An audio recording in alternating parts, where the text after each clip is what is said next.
ओम ज्ञानतिमिरन्धस्य ज्ञानाञ्जनाशलाकया चक्षुरुन्मिलितं येन तस्मै श्रीगुरवे नमः।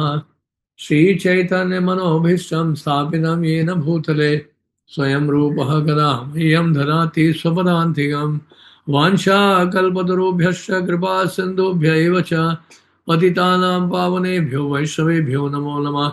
जय श्री कृष्ण चैतन्य प्रभु नित्यानंद श्री अद्वैत गदाधर शिवासादि गौर भक्त वृंदा। हरे कृष्णा कृष्णा कृष्णा हरे हरे, हरे राम राम राम हरे हरे। हरे कृष्ण। ओम नमो भगवते वासुदेवाय, ओम नमो भगवते वासुदेवाय, ओम नमो भगवते वासुदेवाय। हरे कृष्ण। तो सबसे पहले मैं परम पूजनीय श्री लोकनाथ स्वामी महाराज जी को साष्टांग दंडवत प्रणाम करता हूँ।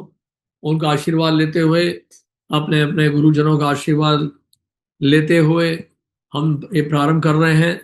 और आप सब वैष्णव की कृपा से मैं कुछ बोलने का प्रयास करूंगा। तो हम सब जानते ही हैं कि आगामी जो आने वाला भाद्र पूर्णिमा है, उस उपलक्ष्य में हम श्रीमद् भागवत का वितरण करने का प्रयास कर रहे हैं। और स्कीम ये निकाला था कि पुरुषोत्तम अधिक मास से ही इसको प्रारंभ कर दिया जाए। तो इस प्रकार हमने इस बार थोड़ा सा जल्दी ही शुरू कर दिया। और हमने अप्रोच किया था इस ग्रेस बीमा प्रभु को, तो उन्होंने भी इसका अनुमोदन किया। और इसलिए अभी से ही शुरू हो गया है। जितना जल्दी हो सके उतना अच्छा रहता है।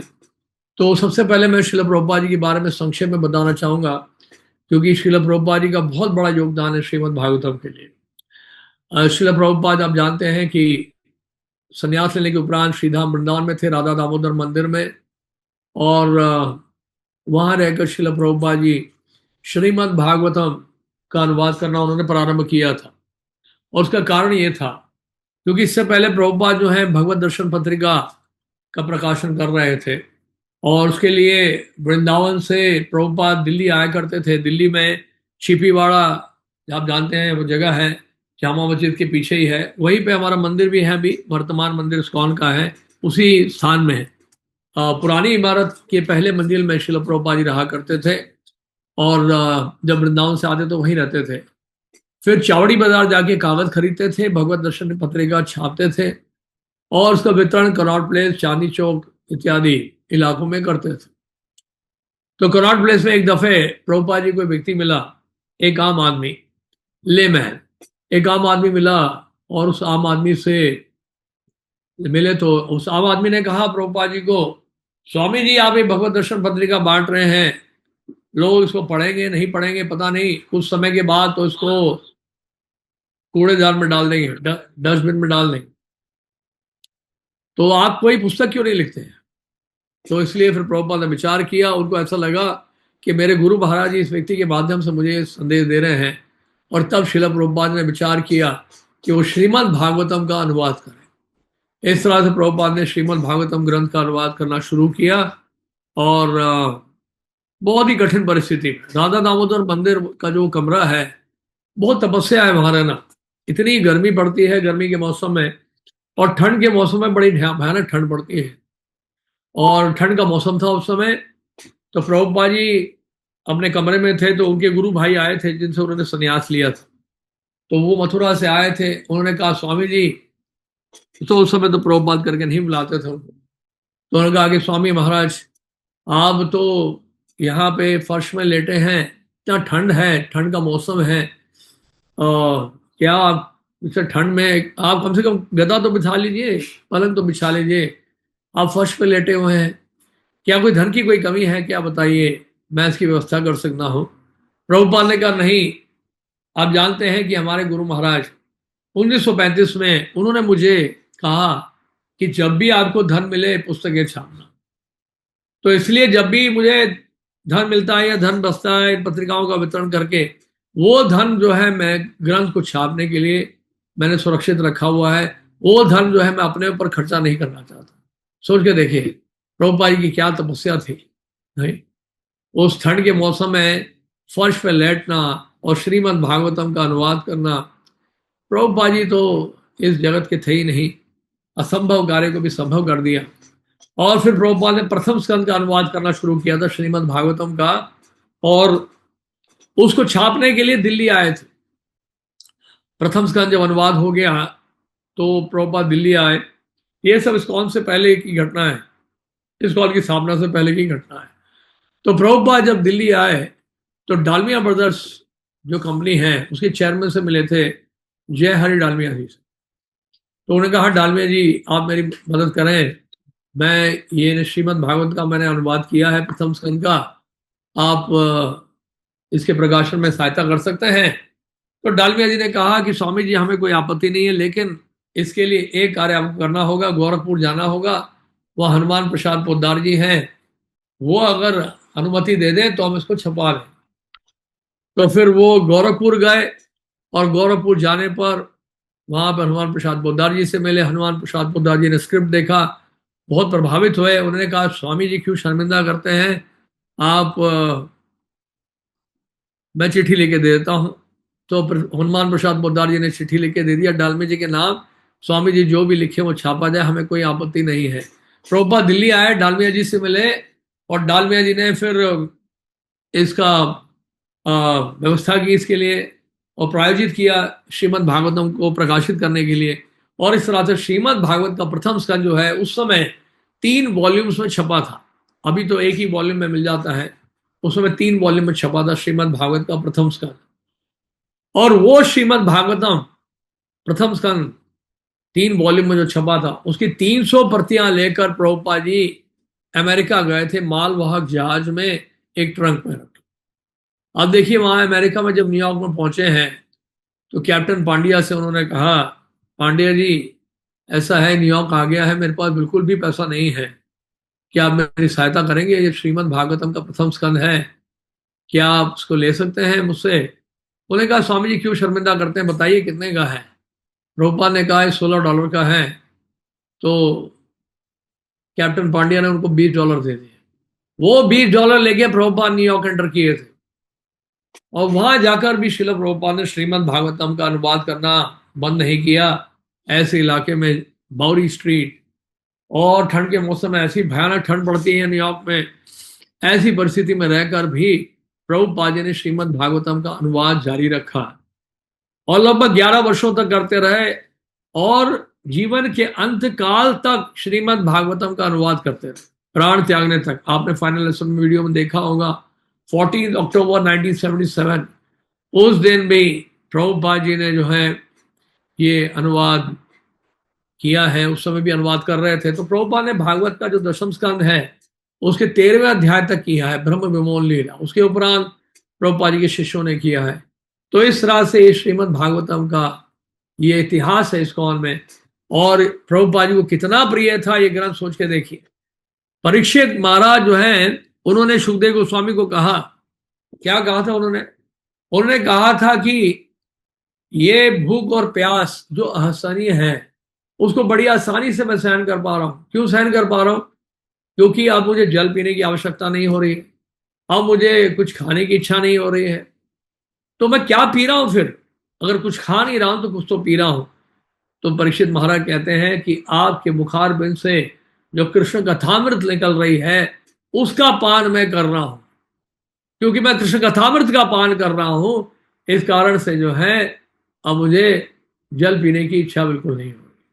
तो इस तरह से हम देख रहे हैं परीक्षित महाराज जिस तरह से बिना खाए पिए उन्होंने श्रीमद् भागवतम सुना। सुखदेव गोस्वामी ने भी बिना खाए पिए श्रीमद् भागवत की कथा की। इसी तरह से श्रील प्रभुपाद जी ने भी अंतिम समय में ना कुछ खाते हुए ना कुछ पीते हुए, अंतिम समय ना प्रभुपाद कुछ पी रहे थे ना कुछ खा रहे थे, अंतिम समय प्रभुपाद भी उसी तरह से श्रीमद् भागवत की कथा कर रहे थे। तो सोच के देखिए प्रभुपाद जी के लिए श्रीमद् भागवत ये जो ग्रंथ है कितना महत्वपूर्ण था। प्रभुपाद से पूछा, जब आपने कई पुस्तकें लिखी हैं, आपके लिए आपका सबसे प्रिय ग्रंथ कौन सा है? श्रील प्रभुपाद ने तुरंत उत्तर दिया, श्रीमद् भागवतम। तो ये ग्रंथ जो है वैष्णव को बहुत प्रिय है। अभी मैं आगे स्लाइड्स आगे कर रहा हूं, स्लाइड, हाँ अच्छा ठीक है। तो ये देखिए 12वें स्कंद में दिया है। और श्रीमद् भागवत का 12वां स्कंद 13वां अध्याय 13वां श्लोक है। भाद्र पूर्णिमा के बारे में बताया गया, पृष्ठपद्याम पूर्णमास्याम हेम सिंह समन्वितम ददाति यो भागवतम से याति परमाम गति। ये बताया गया है कि यदि कोई व्यक्ति भाद्र मास की पूर्णिमा को सोने के सिंहासन पर श्रीमद् भागवत का दान उपहार के रूप में कर देता है तो उसे परम दिव्य प्राप्त होता है। तो ये बताया गया भाद्र पूर्णिमा के दिन श्रीमद् भागवत का कोई दान करता है तो भाद्र पूर्णिमा का दिन विशेष क्यों है, अब ये जानेंगे हम। देखिए, ये जो कथा प्रारंभ हुई थी सुखदेव गोस्वामी के द्वारा, शुभताल आपने सुना होगा, मुजफ्फरनगर के पास ही है, गंगा जी के तट पर परीक्षित महाराज वहां पहुंचे थे। कथा प्रारंभ हुई थी सुखदेव गोस्वामी के द्वारा भाद्र मास की शुक्ल नवमी में, और कथा समाप्त हुई भाद्र पूर्णिमा के दिन। तो भाद्र पूर्णिमा वो दिन है जिस दिन सुखदेव गोस्वामी ने कथा समाप्त की थी, और उस दिन सुखदेव गोस्वामी जो है इस प्रकार आशीर्वाद दे रहे हैं कि भाद्र पूर्णिमा के दिन अगर श्रीमद् भागवतम को इसको सोने के सिंहासन पर रखकर भेंट करता है, दान करता है, तो वो परम गति को प्राप्त करता है। तो भाद्र मास की शुक्ल नवमी से भाद्र पूर्णिमा तक ये 7 दिन होते हैं, 7 दिन की कथा हुई। पद्म पुराण का एक और श्लोक है, शौनक जी ने पूछा, सूत जी, सुखदेव जी ने राजा परीक्षित को, गोकर्ण धुंधकारी को और सनकादि ने नारद जी को किस किस समय ये ग्रंथ सुनाया था, मेरा संशय दूर करें। सूत जी ने कहा, भगवान श्री कृष्ण के स्वाधाम गमन के बाद कलयुग के 30 वर्ष से कुछ बीत जाने पर भाद्र मास की शुक्ल नवमी को सुखदेव जी ने कथा आरंभ की थी, जैसे हमने बताया। तो सुखदेव गोस्वामी ने भाद्रपद मास की शुक्ल नवमी को सुखदेव जी ने कथा प्रारंभ की थी, और ये कथा चली थी भाद्र पूर्णिमा तक। और अगला है, राजा परीक्षित ने के कथा सुनने के बाद कलयुग के 200 वर्ष बीत जाने पर आषाढ़ मास की शुक्ल नवमी को गोकर्ण जी ने यह कथा सुनाई थी धुंधकारी को।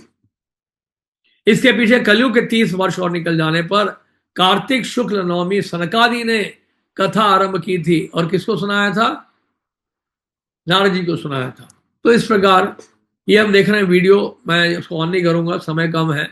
ये आपने सबने वीडियो देखा ही होगा, कैसे प्रभुपाद जो है संस्कृत की टीकाओं को सुनते थे और उसका शब्दार्थ और अनुवाद और तात्पर्य देते थे।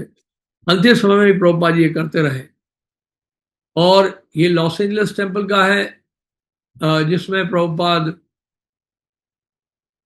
ट्रांसलेट कर रहे हैं अर्धरात्रि को, रात्रि के समय प्रभुपाद जी ट्रांसलेट करते थे। डिक्टाफोन के हाथ में आप देखिए प्रभुपाद ट्रांसलेशन कर रहे हैं। प्रभुपाद जी के सामने संस्कृत की टीका है। प्रभुपाद ने अपने तात्पर्य के लिए कम से कम 12 टीकाओं को आधार बनाया था, पूर्ववर्ती आचार्यों की 12 टीकाओं। तो ये संस्कृत की टीकाओं से का प्रकाशन मिलता है, गुजरात से पब्लिश होता है, इसमें संस्कृत में ही है सारी टीका। तो प्रभुपाद जी ने, अच्छा विशेषता क्या शिला प्रभुपाद जी की, आप देखिए एक और बात बताना भूल गया, वो ये है कि प्रभुपाद जी विश्व के किसी भी कोने में जाते, प्रभुपाद जी का जो रोज का दिनचर्या था बिल्कुल वही था, एज इट इज। मैं उदाहरण देता हूं कैसे। जैसे मान लीजिए यहां से अमेरिका गए, अब अमेरिका अगर आप देखेंगे तो अभी सुबह का वक्त हो गया यहां पर, अमेरिका में कल रात का वक्त चल रहा है, यानी कि आज यहां पर कितना 23 तारीख हो गया है, तो वहां पर न्यूयॉर्क में भी 22 तारीख है, रात का समय चल रहा है। तो शाम का वक्त समझ लीजिए 7:30-8 बजे होंगे, वहां अंधेरा हो चुका है। मान लीजिए हम यहां से निकलते हैं, एयर इंडिया की फ्लाइट पकड़ते हैं, तो क्या होता क्या है कि दिन रात का बिल्कुल पता नहीं चलता है। होता क्या है, बहुत समय लगता है दोबारा संतुलन में आने में। न्यूयॉर्क में जैसे पहुंचेंगे कुछ दिनों के लिए तो ऐसा होगा कि रात को जागेंगे और दिन में सोएंगे हम, ऐसा होता है। उसको जेट लैग कहते हैं, लॉन्ग डिस्टेंस फ्लाइट में होता है। लेकिन प्रभुपाद जी जब पहुंचते थे न्यूयॉर्क, मान लीजिए वहां पहुंचे रात को 11 बजे, एग्जाम्पल दे रहे हैं, 11 बजे पहुंचे, तो ऐसा नहीं कि प्रभुपाद जी विश्राम करने चले जाएंगे। प्रभुपाद जी 11 बजे वक्त पहुंचते थे तो रात के 12:30 बजे श्रीमद् भागवत का अनुवाद करना शुरू कर देते। और ऐसा नहीं फिर अगले दिन फिर सो रहे हैं, अगले दिन भी उनका वही शेड्यूल होता था। यानी किसी भी शहर में जाते तो प्रभुपाद केवल अपनी घड़ी की सुई बदलते थे बस। तो ये अकल्पनीय है, ये आश्चर्य है कि कैसे कोई कर सकता है ऐसे, वो भी 70 साल की उम्र के बाद। और 11 वर्षों तक विश्व की यात्रा 14 बार भ्रमण करते हुए प्रभुपाद ने श्रीमद् भागवत का अनुवाद करना बंद नहीं किया। सोच के देखिए, आज ये श्रीमद् भागवत प्रभुपाद जी लिखी हुई, अनुवाद की हुई, ये श्रीमद् भागवत आज उर्दू भाषा में भी है, चाइनीज भाषा में भी है, रशियन भाषा में भी है, अनेक भाषाओं में प्रभुपाद जी का ये ग्रंथ श्रीमद् भागवतम अंग्रेजी भाषा से कई भाषाओं में उसका अनुवाद हो चुका है। निगम कल्पतरोर गलितम फलम सुख मुखाद अमृत द्रव संयुतम पिबद भागवतम रसमालयम मुहुरहो रसिका भुवि भाव। तो ये बता रहे हैं यहां पर, ये जो भागवत है वैदिक शास्त्रों का पका हुआ फल है, वैदिक शास्त्रों का पका हुआ फल।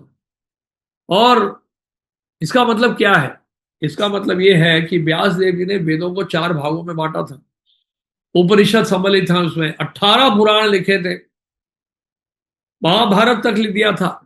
अच्छा, श्रील जी गोस्वामी तो ये भी बता रहे हैं षट्संदर में कि व्यास देव जी ने तो भागवत भी लिख दिया था पहले, संक्षिप्त रूप में, संक्षिप्त भागवत लिख दिया था। इसे 18 पुराणों में भागवत भी आता है, तो संक्षिप्त लिखा था। लेकिन ये सब लिखने के बावजूद भी श्रील व्यास देव जी जो है वो दुखी थे, वो संतुष्ट नहीं थे। आगे देखिए हुआ क्या फिर। अब नारद जी वहां पहुंच गए। नारद जी ने देखा कि मेरा शिष्य जो है बहुत दुखी दुखी लग रहा है, क्या बात है, समझ गए कि क्या कारण है कि दुख का। नारद जी गुरु का कार्य कर रहे हैं और गुरु का कर्तव्य होता है शिष्य में गलती ढूंढना, उसको सुधारना। तो नारद जी पहचान गए, समझ गए। नारद जी ने कहा, मैं सिर्फ श्लोक नहीं पढ़ रहा हूं, अनुवाद ही पढ़ रहा हूं, समय कम है क्योंकि। श्री नारद मुनि ने कहा, वास्तव में आपने श्री भगवान की अलौकिक तथा निर्मल महिमा का प्रसार, परमेश्वर की दिव्य नहीं प्रसार नहीं किया। जो ग्रंथ शास्त्र या दो दर्शन शास्त्र परमेश्वर की दिव्य इंद्रियों को तुष्ट नहीं कर पाता, वे व्यर्थ समझा जाता है। यानी कि आपने बहुत सारे ग्रंथ तो लिख दिए, आपने ग्रंथों के माध्यम से भगवान को प्रसन्न नहीं किया। हाँ, यद्यपि आपने धार्मिक कृत्य इत्यादि 4 पुरुषार्थों का विस्तार से वर्णन किया है, किंतु आपने परम भगवान श्री वासुदेव की महिमा का वर्णन नहीं किया। आप देख रहे हैं। और एक देखिए और बड़ी बात, यहां नारद जी और हैवी बोल रहे हैं। यहां पर नारद जी क्या कह रहे हैं, देखिए, सामान्य मनुष्यों में भोग करने की स्वाभाविक प्रवृत्ति होती है और आपने धर्म के नाम पर करने हेतु प्रोत्साहित किया। यह अत्यंत घृणित तथा अत्यंत अनुचित है, क्योंकि उपदेशों के अनुसार मार्ग दर्शन प्राप्त करते हैं, अतः वह ऐसे कार्यों को धर्म के नाम पर ग्रहण करेंगे और निषेधों की कोई चिंता नहीं करें। तो ये मैं थोड़ा सा इससे चर्चा करना चाहूंगा कि पुरुषार्थ क्या है। धर्म अर्थ काम मोक्ष, यहां पे लिखा है कि धर्म के नाम पर आपने क्या किया है, इसको प्रोत्साहित किया है, पुरुषार्थ को प्रोत्साहित किया है। यह अत्यंत घृणित तथा अत्यंत अनुचित है। ऐसा क्यों बोले नारद जी? आप देखिए, इससे पहले वाला श्लोक अगर आप देखें, यहां पर नारद जी क्या कह रहे हैं, धर्म प्रोजित कैटवत्र। ये जो श्रीमद् भागवत है, यहां पर जो कैटव धर्म है उसको बहिष्कृत कर दिया गया है। समस्त धार्मिक कृत्यों को पूर्ण रूप से बहिष्कृत कर दिया गया है। और ये जो श्रीमद् भागवत है सर्वोच्च सत्य का प्रतिपादन करता है। तो ये देखिए जो नारद जी कह रहे हैं कि धर्म के नाम पर आपने प्रोत्साहित किया है, ये अनुचित है और ये अत्यंत घृणित है। इसका मतलब क्या है? ये धर्म को कैटा धर्म क्यों बोला गया, पुरुषार्थ को? तो देखिए यहां नारद जी क्या कह रहे हैं, 84 लाख योनियों में जीव भटकता है और किसी भी योनि में क्यों ना हो, ब्रह्मा जी के लोक से लेकर यानी कि एक छोटे कीड़े तक, इंद्र गोप, माइक्रोब में भी, बैक्टीरिया में भी और कोरोना वायरस में भी क्या है, ये इंद्रिय भोग करने की स्वाभाविक प्रवृत्ति होती है। ऐसा ना सोचे केवल मनुष्य में होता है, छोटे छोटे कीट पतंगों में भी, छोटे छोटे कीड़ों में भी इंद्रिय भोग की स्वाभाविक प्रवृत्ति देखी जाती है। तो अब ये स्वाभाविक रूप से है, ठीक है ना। अभी नारद जी क्या कह रहे हैं कि आपने धर्म के नाम पर इसको करने हेतु और प्रोत्साहित कर दिया, इसको और प्रोत्साहित आपने कर दिया। धर्म के नाम पर ग्रहण करेंगे और निषेधों की कोई चिंता नहीं करेंगे। तो धर्म के नाम पर आपने वैसा करने हेतु प्रोत्साहित कर दिया है। तो इसका अर्थ क्या है? देखिए, पुरुषार्थ में 4 बातें हैं, धर्म, अर्थ, काम और मोक्ष। तो धर्म, ऐसा धर्म जिसका वर्णन वेदों में हुआ है, कर्मकांड सेक्शन में, या पुराणों में हुआ है, ऐसा धर्म जो हमें अर्थ प्रदान करता है। ऐसे धर्म में होता क्या है, आपको यज्ञ करने होते हैं, पुण्य कर्म करने होते हैं, किसी एक देवता को प्रसन्न करना होता है, तो दान देना होता है कि नहीं। जैसे लोग कुआं बनवाते हैं, अस्पताल बनवाते हैं, स्कूल बनवाते हैं, पुण्य कर्म करते हैं, देवता को प्रसन्न करते हैं, यज्ञ इत्यादि करते हैं देवता को प्रसन्न करने के लिए। उससे लाभ क्या होता है, ऐसे धर्म से, तथाकथित धर्म से लाभ क्या होता है, अर्थ प्राप्त होता है। अर्थ का मतलब सब कुछ है, सुख सुविधा, लाभ, पूजा प्रतिष्ठा, दान, सॉरी, दुकान, मकान, बड़े बड़े घर और गाड़ियां, अच्छा परिवार और बहुत अधिक धन, और बैंक में bank balance, FD, fix deposit, बहुत सारा पैसा, विदेश जाने की, विदेश जाने का मतलब मौका मिलता है, विदेश यात्रा की का वीजा मिल जाता है। तो इस प्रकार अनेक अनुयायी बनते हैं, लाभ, पूजा प्रतिष्ठा मिलता है समाज में। तो ये ऐसे तथाकथित धर्म का क्या है, परिणाम होता है, अर्थ प्राप्त होता है। तो अर्थ अगर मिला है तो उसे कामनाएं पूरी होती है, धर्म अर्थ काम इच्छाएं पूरी होती हैं। और उसके बाद फिर क्या आता है, मोक्ष। मोक्ष क्या है, मोक्ष का मतलब होता है, जैसे एक बार जंगल में क्या हुआ, एक लोमड़ी थी। लोमड़ी ने देखा अंगूर का पेड़ है, उसको अंगूर खाने की बड़ी इच्छा हुई, और लोमड़ी जो है बार बार छलांग मांग रही थी अंगूर खाने के लिए, अंगूर उसके मुंह में आ नहीं रहा था, और हताश हो गई लोमड़ी। लोमड़ी ने क्या निष्कर्ष निकाला कि अंगूर खट्टे हैं। तो इसी तरह से धर्म अर्थ काम, तो कामनाएं जब पूरी नहीं हो पाती हैं, क्योंकि होता क्या है, अगर आपको सुख सुविधा मिल भी गई है, धन संपदा मिल भी गई है, तो वो तृष्णा भी पूरी नहीं होती है। यानी कि कुछ चाहिए तो और चाहिए, धन मिलता है तो और धन चाहिए, मकान मिलता है तो और मकान चाहिए, गाड़ी चाहिए तो और गाड़ियां चाहिए। आप समझ रहे, उसका कोई अंत ही नहीं। और अगर पुण्य कर्म करके कोई स्वर्गलोक चला जाता है, तो भगवत गीता में भगवान क्या कहते हैं, तेतम भुक्त्वा स्वर्गलोक विशालम शीर्णे पुण्य मृत्युलोकम विशंति। स्वर्गलोक जाने पर भी वहां हमेशा नहीं रह सकते। हम लोग बोल तो देते हैं कि स्वर्गीय स्वर्गीय, पता नहीं स्वर्ग गए हैं कि नहीं कह गए हैं, ये भी पता नहीं है। तो मान लीजिए स्वर्ग चले भी गए हैं, तो वहां हमेशा रह नहीं सकते हैं। जैसे ही पुण्य कर्म क्षीण हो जाएंगे, बैंक बैलेंस जैसे ही खत्म हो जाएगा, वापस आने पड़ेगा। जिसकी अमेरिका का वीजा मिलता है 3 महीने का, तो 3 महीने के लिए वो जा सकता है अमेरिका, लेकिन वीजा समाप्त होने पर 3 महीने के बाद वापस लौटना पड़ता। इसी तरह से स्वर्गलोक जाकर वापस आना पड़ता है, तो वहां भी रह नहीं सकते हैं। और भगवान ने गीता में भी कह दिया, ब्रह्मा भूना लोका पुनरावर्तिनो अर्जुना, ब्रह्मा जी के लोक से पाताल लोक तक सब जो है जन्म और मृत्यु चला आ रहा है। तो कहने का अर्थ यह है, इस तरह से हताश हो जाता है इंसान, और हताश होने पर क्या होता है, और कामनाएं जब पूरी नहीं होते तो निश्चित रूप से हताश होता है। वो सोचता है कि ये ब्रह्म सत्यम जगत मिथ्या, संसार को त्यागना ही अच्छा है, ये संसार तो मिथ्या है, झूठा है ये। तो इस प्रकार क्या होता है, जंगल में पहाड़ों में चला जाता है, और उसका उद्देश्य क्या होता है, भगवान से एकत्व प्राप्त करना, ब्रह्म ज्योति में लीन होना, मोक्ष की तरफ बढ़ने की कोशिश करता है। तो इस तरह से पुरुषार्थ है, आप समझ रहे हैं। तो धर्म के नाम पर धोखा है। इसलिए लोग क्या करते हैं, मंदिर जाते हैं, मंदिरों में जाते हैं, क्या कहते हैं, सुख संपत्ति घर आवे, कष्ट मिटे तन का। तो ये मतलब जाते हैं मंदिरों में, यही गाते हैं, आरती गाते हैं, सुख संपत्ति घर आवे, कष्ट मिटे तन का। नहीं, मन का कष्ट ना मिटे, तन का कष्ट मिटना चाहिए। और सुख संपदा आए, सुख संपत्ति आए, मेरा जेब भरता रहे, आप ऐसा आशीर्वाद दीजिए। और प्रहलाद महाराज क्या कह रहे हैं भागवत में, जब भगवान नरसिंह देव ने उनसे वरदान मांगने के लिए कहा, तो प्रहलाद महाराज ने क्या बोला, प्रहलाद महाराज ने कहा कि मैं वणिक थोड़ा हूं, मैं व्यापारी थोड़ा हूं कि आपसे कुछ मैं मांगता रहूंगा। तो देखिए, ये जो प्रहलाद महाराज का वाक्य है कि मैं व्यापारी नहीं हूं, मैं आपसे कुछ आशा नहीं कर रहा हूं बदले में, भक्ति करने के लिए बदले में आशा नहीं कर रहा हूं। तो ये है श्रीमद् भागवतम। श्रीमद् भागवतम जो है समझौता नहीं करता है। आगे श्रील प्रभुपाद जी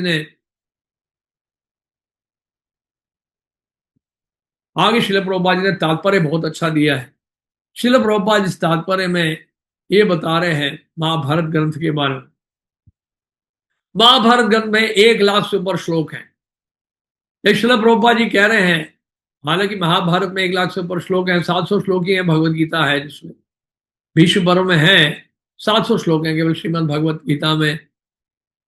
और लेकिन जो भौतिकवादी प्रवृत्ति वाले हैं वो क्या करते हैं, भगवत गीता तक शायद पहुंच ही नहीं पाते हैं, क्योंकि 1 लाख से ऊपर श्लोक है महाभारत में।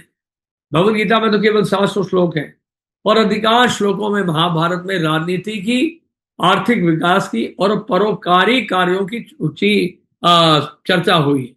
परोपकारी कार्यों के बारे में क्यों बताया गया ऐसा, इसको भी इतना यहाँ पर महत्व नहीं दिया गया है। देखिए, परोपकारी कार्य या समाज सेवा का मतलब क्या होता है समझिएगा। जैसे जेल है, कारागार है, कारागार में बहुत सुख सुविधा प्रदान की जाती है एनजीओ के द्वारा। हम भी, इस्कॉन भी एक एनजीओ है तिहाड़ जेल में। तो लेकिन अन्य जो एनजीओ हैं वो क्या करते हैं, तिहाड़ जेल में खाना बंटवाते हैं, दवाइयाँ बंटवाते हैं, वहाँ कमरों में एसी लगवा देते हैं, टीवी लगवा देते हैं, फर्नीचर दे देते हैं, आप समझ रहे हैं, मनोरंजन के साधन जुटाते हैं, अनेक सुविधाएं प्रदान करते हैं। अभी हमें याद आ रहा है कि एक बार हम गए थे जेल में प्रीचिंग के लिए। वहां एक व्यक्ति मिला, कैदी था, वो पुराना कैदी था, सीनियर था, बहुत वरिष्ठ कैदी था भी। और हमने पूछा कि आप कितने समय से यहाँ पर हैं और कितने समय तक यहाँ रहेंगे। उस कैदी ने कहा कि मैं 20 वर्षों से यहाँ पर हूँ और केवल 4 वर्ष ही रह गए हैं, 4 वर्ष के बाद मुझे रिहा कर दिया जाएगा। हमने कहा बहुत खुशी की बात है, ये तो 4 साल के बाद रिहा कर दिए जाएंगे।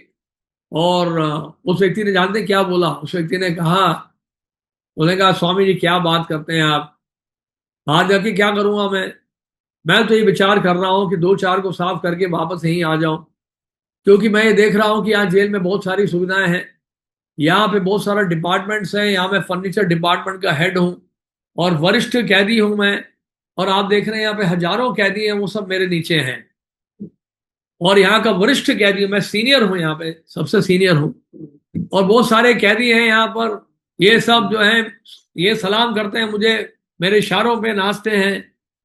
तो मैं बाहर जाके क्या करूंगा, बाहर तो मच्छर भी नहीं पूछेगा, वहां तो बदनामी होगी केवल।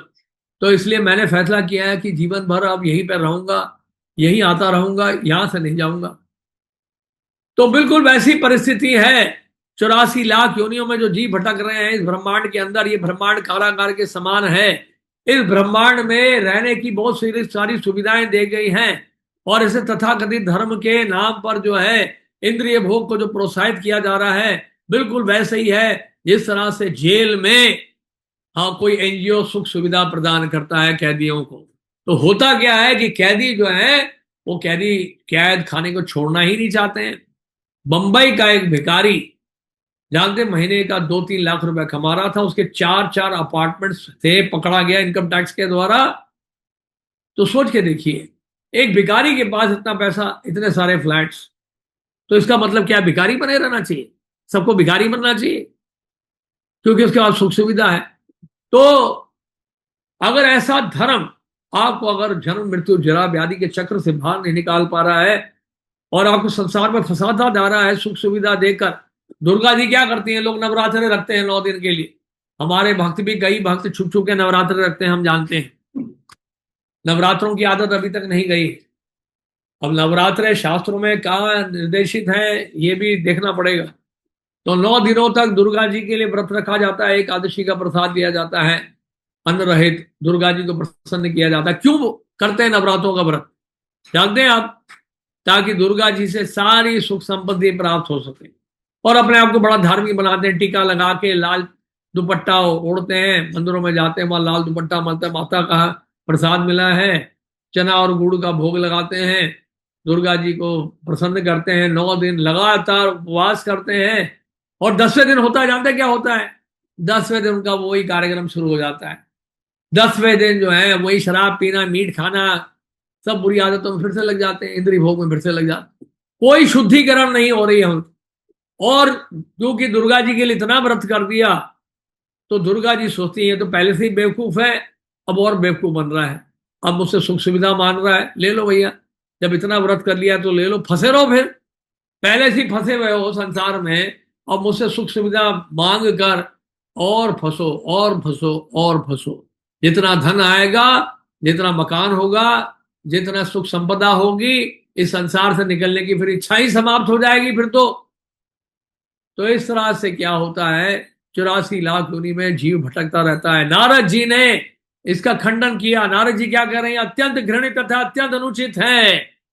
और आपने क्या किया, ऐसे कार्यों को धर्म के नाम पर क्या करेंगे, लोग ग्रहण तो करेंगे लेकिन बाद में निषेधों की कोई चिंता नहीं करेंगे। और धीरे धीरे क्या होगा, बहुत सुख सुविधा प्राप्त होने पर, बहुत धन प्राप्त होने पर कली का प्रभाव तो बढ़ता ही है। जहां धन बहुत अधिक संचित होता है, निषेधों की कोई चिंता नहीं करेंगे, पाप कार्यों में लिप्त हो जाएंगे और नरकगामी बन जाएंगे। तो इसलिए भागवत धर्म ऐसा है, भागवत धर्म में किसी प्रकार का समझौता नहीं किया गया। श्री नारद मुनि श्रील व्यास देखिए इस समझौतावादी प्रवृत्ति की प्रत्यक्ष भर्त्सना करते हैं और ये उपदेश देते हैं कि प्रत्यक्ष रूप से ये घोषित करें कि मनुष्य जीवन की मूलभूत आवश्यकता श्री भगवान के साथ अपने नित्य संबंध को अनुभव करना और तथा अविलंब श्री भगवान को समर्पण करना है। और यही श्रीमद् भगवद गीता जो है वो भागवत धर्म को ही बढ़ावा दे रही है। भागवत धर्म का शुभ आरंभ होता है श्रीमद् भगवद गीता में, जब भगवान श्री कृष्ण स्वयं बोल रहे हैं सभी धर्मों को त्याग कर केवल मेरी शरण में आ जाओ, मैं तुम्हें सभी पापों से मुक्त कर दूंगा। यही तो भागवत धर्म है, यही भागवत धर्म है कि सभी धर्मों को त्याग कर भगवान की शरण में जाना। अब यहां क्या लिखा प्रभुपाद जी देखिए, और बहुत बहुत ही विशेष बात लिख रहे हैं प्रभुपाद, किसी विशेष रूप से पीड़ित मरीज का, भागवतों में किसी विशेष रूप से पीड़ित मरीज का मन पराया उसके लिए वर्जित की गई वस्तुओं को खाने को ललचाता है, लेकिन दक्ष चिकित्सक कभी भी मरीज से समझौता करके उसे थोड़े मात्रा में भी कुपथ्य ग्रहण करने की अनुमति नहीं देता। कुछ डॉक्टर ऐसे होते हैं, कहते हैं परहेज करने की आवश्यकता नहीं है, जो खाना है खाओ और दवाई लेते रहो।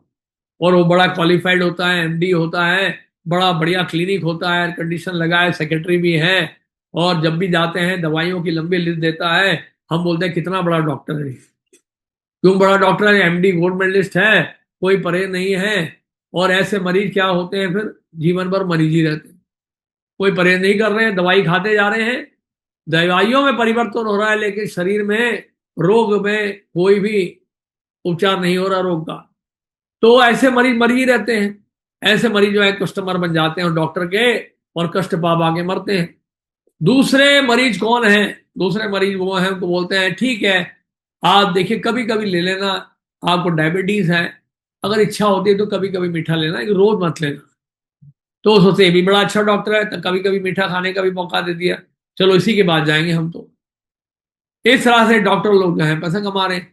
तीसरा डॉक्टर कौन है, यहां देखा तीसरा डॉक्टर दक्ष चिकित्सक, कभी भी मरीज से समझौता करके उसे थोड़ी मात्रा में भी कुपथ्य ग्रहण की अनुमति नहीं देता, वो है दक्ष चिकित्सक। और वो दक्ष चिकित्सक कौन है, ये है श्रीमद् भागवतम। श्रीमद् भागवतम वो दक्ष चिकित्सक है, यानी कि श्रीमद् भागवतम में किसी प्रकार का समझौता नहीं किया गया। श्रीमद् भागवतम जो है बहुत हैवी है। श्रीमद् भागवत अगर कोई पढ़ता है तो उसमें तो इतनी भारी भारी बातें लिखी गई हैं कि कई बार भक्तों को लगता है श्रीमद् भागवत तो बहुत हैवी है भाई, क्योंकि कोई समझौता नहीं है, इसमें यथारूप प्रस्तुत किया गया है। और क्या लिख रहे हैं देखिए, इसी अध्याय के 10वें श्लोक में नारद जी कह रहे हैं, केवल भगवत महिमा का गुणगान ही संपूर्ण ब्रह्मांड के वातावरण को शुद्ध कर सकता है। जो वाणी श्रीमद् भागवत की महिमा का वर्णन नहीं करती उसे साधु पुरुष कौओं के तीर सान के समान मानते हैं। देखिए ये भागवत में मिलेगा आपको। भागवत बड़ा स्पष्ट है, कोई समझौता नहीं है कि जो स्थान जहां पर भगवत कथा नहीं हो रही है, भगवान की लीलाओं की चर्चा नहीं हो रही है, सांसारिक कथा ही हो रही है, ऐसा स्थान क्या है, कौओं का तीर स्थान है। यही है श्रीमद् भागवतम, जहां पे भगवान श्री कृष्ण की अलौकिक महिमा का वर्णन किया गया है। देखिए श्रीमद् भागवतम साक्षात भगवान श्री कृष्ण है। ये पद्म पुराण का श्लोक है, श्लोक मैं नहीं पढ़ रहा हूं, सिर्फ अनुवाद देखिए इसमें क्या लिखा है। श्लोक के कुछ ही भाग में पढ़ रहा हूं। इसमें लिखा है, श्रीमद् भागवतम भगवान श्री कृष्ण का साहित्यिक अवतार है जो जन्म और मृत्यु के सागर को पार करने के लिए भटके हुए जीवों के लिए एक सेतु के समान है। श्रीमद् भागवत के 12 स्कंद हैं जो श्री कृष्ण के दिव्य शरीर के 12 अंगों के समान है। पहला और दूसरा स्कंद उनके कमल जैसे चरण हैं, तीसरा और चौथा स्कंद उनके कमल समान जंगाएं हैं, पांचवा स्कंद उनका कमल नाभि है, छठा स्कंद उनका वक्ष और कंधे हैं, सातवां और आठवां स्कंद के कमल जैसी भुजाएं हैं, 9वां स्थल उनका कंठ है, 10वां स्थल उनका सुंदर कमल मुख है, 11वां स्थल उनका ललाट है और 12वां स्थल उनका मुकुट है। ये सब मिला के 12 स्कंद बनते हैं। यानी कि आप अपने घर में अगर श्रीमद् भागवतम रखते हैं या किसी के घर में श्रीमद् भागवतम पहुंचाते हैं तो वास्तव में आप क्या कर रहे हैं, भगवान कृष्ण को ही उनके घरों में पहुंचा रहे हैं, अपने घर में भगवान कृष्ण को ही स्थापित कर रहे हैं। ये है वो श्रीमद् भागवतम। श्रीमद् भागवत में और भगवान श्री कृष्ण में कोई भेद नहीं है। तो थोड़ा सा आगे मैं चल रहा हूं तो बहुत, ये बेसिकली सेशन पूरे 2 घंटे का है, लेकिन 2 घंटा नहीं ले रहा हूं मैं, आप घबराइए मत। तो आप देखिए, परीक्षित महाराज जब गंगा जी के तट पर आए पूरे साम्राज्य को त्याग कर, यानी कि उनको पता चला कि तक्षक सबके द्वारा डस लिए जाएंगे, 7 दिन रह गए हैं, तो परीक्षित महाराज ने पूरा साम्राज्य त्याग कर गंगा जी के तट पर गए, सुखदेव गोस्वामी की शरण ली और श्रीमद् भागवतम क्या श्रवण किया। परीक्षित महाराज क्या कह रहे हैं, देखिए, परीक्षित महाराज जो विश्व के सम्राट थे, श्रीमद् भागवतम के लिए उन्होंने साम्राज्य त्याग दिया और सुखदेव गोस्वामी से कह रहे हैं, कृपया मुझे बताएं कि मनुष्य को क्या सुनना, जपना, स्मरण करना तथा पूजना चाहिए, और यह भी बताएं कि उसे क्या क्या नहीं करना चाहिए, कृपया करके मुझे सब बतलाइए। और इसलिए व्यास देव जी ने क्या किया, व्यास देव जी ने, जिन्होंने सुखदेव व्यास देव जी ने ये श्रीमद् भागवतम ग्रंथ लिखा विस्तार से, कि नारद जी ने उनको बताया कि आपने भगवान श्री कृष्ण की, भगवान वासुदेव की जो उनकी कथा है उसके बारे में आपने विस्तार से वर्णन नहीं किया, आपने शुद्ध भक्ति की स्थापना नहीं की, जोर नहीं दिया उसमें, आपने धर्म अर्थ काम मोक्ष की चर्चा कर दिया, अन्य शास्त्रों में मिश्रण हो गया, मिलावट हो गया। तो ऐसे ग्रंथ की रचना करिए जो अमल पुराण हो। तो श्रीमद् भागवतम जो पहले संक्षिप्त लिखा गया था, अब श्रील व्यास देव जी ने उसको विस्तार से लिखा। इसलिए देखिए, सुखदेव गोस्वामी जब अन्य अवतारों का वर्णन कर रहे हैं तो या तो कुछ अध्यायों में कर रहे हैं या कुछ श्लोकों में कर रहे हैं, लेकिन भगवान श्री कृष्ण की जब बात आई है तो क्या बोल रहे हैं परीक्षित महाराज, परीक्षित महाराज कह रहे हैं, परमात्मा अर्थात पूर्ण पुरुषोत्तम भगवान श्री कृष्ण जो विराट के कारण है, यदुवंश में प्रकट हुए, आप कृपा करके मुझे उनके यशस्वी कार्यकलापों तथा उनके चरित्र का आदि से लेकर अंत तक वर्णन करें। परीक्षित महाराज कितने व्याकुल हैं, क्या लोलुपता है उनकी, जिन्होंने माता के घर में भगवान कृष्ण का दर्शन कर लिया था। अब वही परीक्षित महाराज के पास केवल 7 दिन रह गए हैं, और ये चौथा दिन था जब दशम स्कंद में पहुंच गए, और चौथे दिन बीत जाने के बाद केवल 3 दिन रह गए थे। लेकिन 3 दिन केवल रह गए, इससे पता चलता है कि परीक्षित महाराज को बिल्कुल भी भय नहीं था मृत्यु का। और क्या कह रहे हैं वो, कि भगवान कृष्ण के बारे में आदि से लेकर अंत तक वर्णन करें। तो सुखदेव गोस्वामी ने भगवान श्री कृष्ण के बारे में 90 अध्यायों में, 90 चैप्टर्स में वर्णन किया है। हे महामुनि, आप भगवान श्री कृष्ण के विषय में सब कुछ जानते हैं, अतः उन सारे कार्यकलापों का वर्णन विस्तार से करें जिनके बारे में मैंने पूछा है, तथा उनके बारे में भी जिनके विषय में मैंने नहीं पूछा, क्योंकि उन पर मुझे मेरा पूर्ण विश्वास है और मैं सबको सुनने के लिए अत्यंत। तो सोच के देखिए, परीक्षित महाराज की लोलुपता देखिए, उनकी जिज्ञासा देखिए कितनी प्रबल है। और परीक्षित महाराज जो है अब क्या कह रहे हैं, देखिए, मृत्यु द्वार पर होते हुए अपने व्रत के कारण मैंने जल ग्रहण करना भी छोड़ दिया है, फिर भी आपके मुकम्मल से निकले कृष्ण कथा रूपी अमृत का पान करने से मेरी असह्य भूख तथा प्यास मुझे किसी तरह भी बाधा नहीं पहुंचा। तो परीक्षित महाराज के श्रवण का स्तर कैसा था, सोच के देखिए। ना उनको प्रसाद की चिंता नहीं थी, ना जल की चिंता थी, और पूर्ण आध्यात्मिक अलौकिक स्तर पर परीक्षित महाराज श्रीमद् भागवत का श्रवण कर रहे हैं। और ये दिखाया, इसमें लिखा है, ये मैं पढ़ के नहीं सुना रहा हूं, सिर्फ दिखा रहा हूं आपको, कि अनेक स्थानों में भागवत कथा हुई है। श्रीमद् भागवत कथा अनेक अनेक बार हुई है कथा भागवत की। ये पद्म पुराण के 2 श्लोक हैं, आप मेरे साथ दोहरा सकते हैं। अंतिम श्लोक हैं, 2 श्लोक हैं जो आप मेरे साथ कृपा करके उच्चारण कर सकते हैं।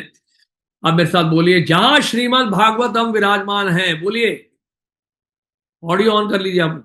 जहां श्रीमद् भागवतम विराजमान होता है, नहीं आ रही आवाज, चलिए आप बोल रहे होंगे शायद, वहां सभी पवित्र नदियां, गंगा यमुना गोदावरी सरस्वती नर्मदा सिंधु कावेरी, सभी तीर्थ स्थान, यज्ञ, सात पवित्र नगर अयोध्या, मथुरा, मायापुर,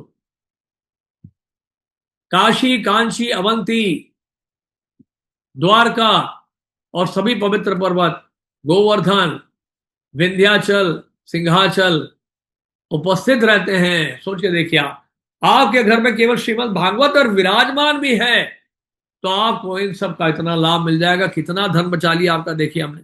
आपको कहीं जाने की जरूरत ही नहीं है, आपको केवल कमरे में बैठना है, भले एसी चला दीजिए, कोई दिक्कत नहीं है, एसी चला के बैठिए, श्रीमद् भागवत लीजिए और पढ़िए। आपको गंगा, यमुना, गोदावरी, नर्मदा, सरस्वती, सिंधु, कावेरी, अयोध्या, मथुरा, मायापुर, काशी, कांची, अवंती, द्वारका, गोवर्धन, विंध्याचल, सिंहाचल, इन सभी स्थानों का लाभ आपको एक स्थान में बैठकर मिल जाएगा, केवल आपके घर पे अगर श्रीमद् भागवतम विराजमान है। सोचिए, देखिए भागवत की कितनी महिमा बताई गई पद्म पुराण में।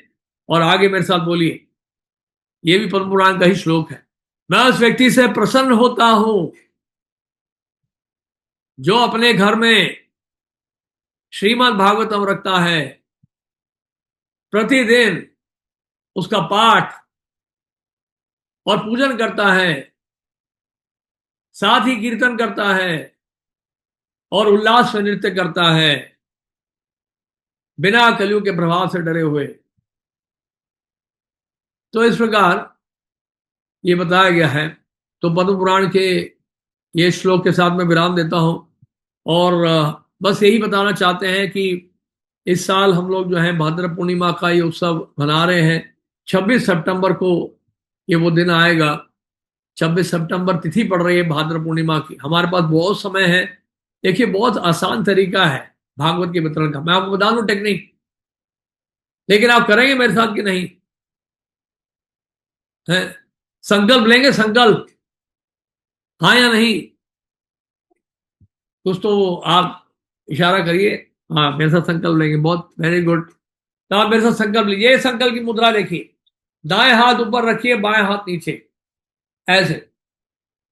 ठीक है, सबने कर लिया? रेडी? लेंगे संकल्प पक्का ना? पीछे तो नहीं हटेंगे? ठीक है, ओके, मेरे साथ बोलिए। मैं अब तो मैं तो श्री श्री राधा पार्थसारथी बोलूंगा। हमारे मंदिर में राधा पार्थसारथी विराजमान है। अपने अपने विग्रहों का नाम ले लीजिए आप। मैं श्री श्री राधा पार्थसारथी। अब अपने डीटीज का नाम लीजिए। गुरु परंपरा, शील प्रभुपाद बोल रहे हैं ना साथ साथ, शील प्रभुपाद। अपने अपने गुरुजन वैष्णवों की, कुछ लोग संकल्प नहीं ले रहे हैं, हाथ पे हाथ रखिए, बोलिए, वैष्णवों की प्रसन्नता के लिए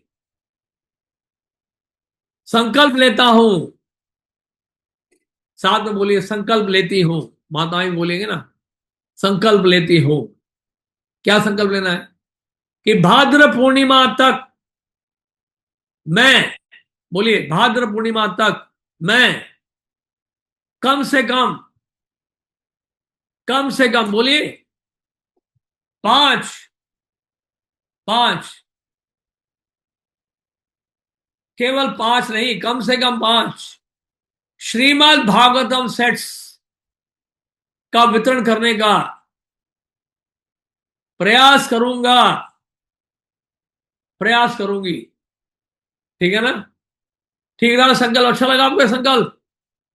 घबराहट तो नहीं हो रही है? तो हमसे प्रयास करें। देखिए, हमें प्रयास ही करना है, क्योंकि देखिए, जटायु ने प्रयास किया, अभिमन्यु ने प्रयास किया, और रामायण में देखते हैं गिलेरी ने प्रयास किया। ये सब सफल नहीं हुए अपने प्रयास में, लेकिन क्योंकि इन्होंने प्रयास किया, इन्होंने भगवान को प्रसन्न किया। आप समझ रहे हैं हमने कितना किया था, कितना कर रहे हैं? मेरे साथ बोलिए, ये भी बात बोल लीजिए। सही मूड में करना है हमें ग्रंथों का वितरण। मेरे साथ बोलिए, कितना किया था? बोलिए, कितना कर रहे हैं और भविष्य में कितना करेंगे? ये इतना आवश्यक नहीं है। भाई, क्या आवश्यक है फिर? आवश्यक क्या जानते हैं? आवश्यक है कि हम हरि गुरु वैष्णव की प्रसन्नता के लिए करें। हरि गुरु वैष्णव की प्रसन्नता के लिए हमें करना है ग्रंथों का वितरण, ग्रंथों के वितरण के लिए प्रयास करना है। और भगवान प्रयास ही देखते हैं हमारा। भगवान ने गीता में यही कहा है कि हमें कर्म करने का अधिकार है, फल के ऊपर अधिकार नहीं है। प्रयास करेंगे तो निश्चित रूप से भगवान हमारी सहायता करेंगे। गुरु परंपरा हमारे साथ है, श्रील प्रभुपाद हमारे साथ है, हमारे अपने अपने गुरु साथ हैं, वैष्णव हमारे साथ है, सबका आशीर्वाद है। सबकी कृपा याचना करते हुए हम प्रयास करेंगे श्रीमद् भागवत ग्रंथ जो है हम लोग घर घर पहुंचाएं। हमारा स्लोगन है इस वर्ष, आप सब मेरे साथ बोलिए, बोलिए, घर घर भागवत, हर घर भागवत। फिर से बोलिए, घर घर भागवत, हर घर भागवत। तो स्लोगन ये है कि जितने भी घर हैं सब जगह श्रीमद् भागवतम पहुंच जाए इसलिए प्रभुपाद जी का, ताकि इस ग्रंथ का लाभ सबको मिले। तो ये कहकर मैं विराम देता हूं और आप सबसे यही आशा है कि आप सब उत्साहित होकर इस ग्रंथ के वितरण में लगेंगे। अगर आप 5 का टारगेट बने लगाएंगे, देखिए अगर मान लीजिए सिंपल सा है, अगर आपके कॉन्ग्रेगेशन में 500 भक्त भी हैं मान लीजिए, और एक एक भक्त 5 सेट्स निकालने का कोई प्रयास करता है, तो कितने हो गए? 2500 भागवतम सेट हो गया, बताइए। और आपने एक भी कर दिया अगर, तो 500 सेट सब निकल गया आपके सेंटर से, है कि नहीं? कितना सरल तरीका है, देखिए भागवतम वितरण करना कितना आसान है। केवल हमें संग में रहना है, भक्तों को इकट्ठा करना है, सब भक्तों को इकट्ठा करें और प्रेरणा दें सबको भागवतम के लिए, अध्ययन के लिए भी और वितरण के लिए, दोनों करना है। तो आप सबका बहुत बहुत धन्यवाद। मैं थोड़ा लेट हो गया क्योंकि लैपटॉप हमारा एप्पल का है तो वो अपडेट करने लगा एंड मौके पर, तो उसको दोबारा लाने में, दूसरा लैपटॉप लाने में समय लग गया, तो इसलिए विलंब हो गया। तो इसके लिए मैं क्षमा चाहता हूँ। बहुत बहुत धन्यवाद कि आप सबने समय निकाला और मुझे इस लायक समझा कि मैं आपको कुछ बोल सकूं, आपकी सेवा में आपने लगाया। बहुत बहुत धन्यवाद। हरे कृष्ण। श्रील प्रभुपाद की जय, गुरुदेव की जय। बहुत बहुत धन्यवाद प्रभु जी। आप इतने व्यस्त रहते हुए भी आज हमें आपका संग सानिध्य व संकल्प जो आपने करवाया बहुत ही रिवॉल्यूशनरी लगा। हमारे भक्त सभी आपके साथ जुड़ के सभी ने संकल्प लिया है और सभी भक्त प्रयास भी करेंगे। जैसे श्री प्रभुपाद के विषय में कहते हैं कि प्रभुपाद जी कहते थे एक बहुत ही सुंदर वाक्य, चेजिंग द राइनो। हमें इस्कॉन में या इस्कॉन के भक्त गेंदे का शिकार करना है, ऐसा एक ग्रंथ भी प्रभुपाद जी के एक डिसाइपल ने लिखा है। और उसका भाव ये है कि अगर मान लीजिए गेंदे का शिकार करना तो लगभग असंभव ही है, लेकिन हो गया तो भी ख्याति प्राप्त होगी और नहीं हुआ तो भी लोग कहेंगे गेंदे का शिकार तो कौन ही करता है। तो उस प्रकार का भाव हम सभी को रखना है। प्रभु जी ने कम से कम या एटलीस्ट 5 श्रीमद् भागवतम सेट्स के लिए अपील की है। तो ये कोई ऐसा मुश्किल कार्य नहीं है या इतना असंभव कार्य नहीं है। और जैसे प्रभुपाद जी कहते थे कि हमेशा हमारे प्रयास भगवान देखते हैं, ना कि हमारा रिजल्ट। तो प्रयास तो कीजिए और कम से कम 5 सेट। अगर एक बार हम गौरांग प्रभु का एक सेशन अटेंड कर रहे थे प्रभु जी ऐसे इस उस पे, तो गौरांग प्रभु ने कहा कि प्रभुपाद कहते थे our only business is to inspire devotees, if they are convinced they can move mountains.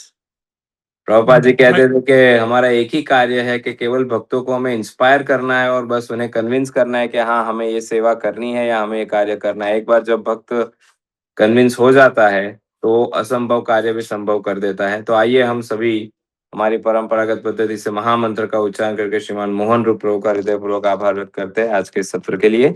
हरे कृष्ण कृष्ण कृष्ण हरे हरे, हरे राम राम राम हरे हरे। और प्रभु जी के इस सत्र के लिए, इस इंस्पिरेशन के लिए प्रभु जी ने जो हम सभी से एक्सपेक्टेशन की है वो खाली ना जाए, इसलिए प्रभु जी we will try our best कि आपको वेदांत चैतन्य प्रभु के माध्यम से या द्वारा हम इस जूम मंदिर का जो भी प्लेजिंग होता है वो आपको इन्फॉर्म करेंगे। सभी भक्त यहाँ ग्लोबल कम्युनिटी अपने अपने मंदिरों से वो भागवतम सेट्स कलेक्ट करके डिस्ट्रीब्यूशन में हेल्प करेंगे, but still we will get some analytical data for your pleasure. Thank you so much. Thank you again Prabhu ji, your time and association. Thank you. Srila Prabhupada की जय। जय श्री हरिनाम प्रभु की जय। ग्रंथराज श्रीमद् भागवतम की जय। इस्कॉन वर्तमान आचार्य गुरु वृंद की जय। भगवान मोहन रूप प्रभु की जय। श्रील प्रभुपाद की जय। वांछा कल्पतरुभ्यश्च कृपा सिंधुभ्य एव च पतितानां पावनेभ्यो वैष्णवेभ्यो नमो नमः। अनंत कोटि वैष्णव जय। परम पूज्य श्री गोपाल कृष्ण गोस्वामी महाराज जय जय। जय। Thank you Prabhu ji, thank you so much.